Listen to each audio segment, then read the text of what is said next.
mga peki ay nagalat, kaya pare ingat ka. Huwag kang magtitiwala sa nakikita ng mata. Di ako mapangusga, aral ko na galaw nila. Yung akala mo na tunay, ugali ay replika. Pinapaikot na lang tayo ng akala mo na tunay. Habang tumatagal, lumalabas tunay na kulay. Masyadong mabait kapag may kailangan sila. Kapag ikaw na may kailangan, itsapwerakan nila. Aral ko na, danas ko pa ang bawat galaw nila. Mabuti pa na mag-isa kaysa sumama sa iba. Kapag hindi ka nakasama ay usapang kanila. Diyan sila magaling sa paninira ng iba. Kaya mas minabuti pa na dumiskarte mag-isa. Kapag madami ka ng pera, lalapitan kanila. Ayun ang dapat mong gawin kaysa sa galit magtanim. Dahil wala kang aanihin kung galit ang tinanim.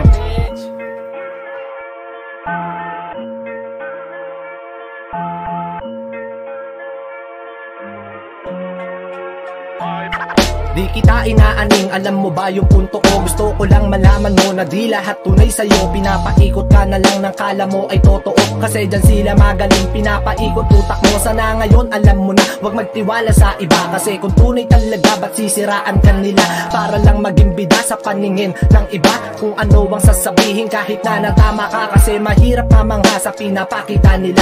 Yung akala mong kasangga ay sisiraan ka pala. Sa mga nag-aasta naman, akala mo na tunay. Basta ko nagalaw nyo, kahit pa na isa buhay. Tinubuan na ng sungay ang kasamang umagamay. Pinakitaan mo ng tunay, sukli sa'yo ay di tunay. Di mo malaman kung ano ba talaga sila. Kapag kaharap mo sila, ang babait na ang ina.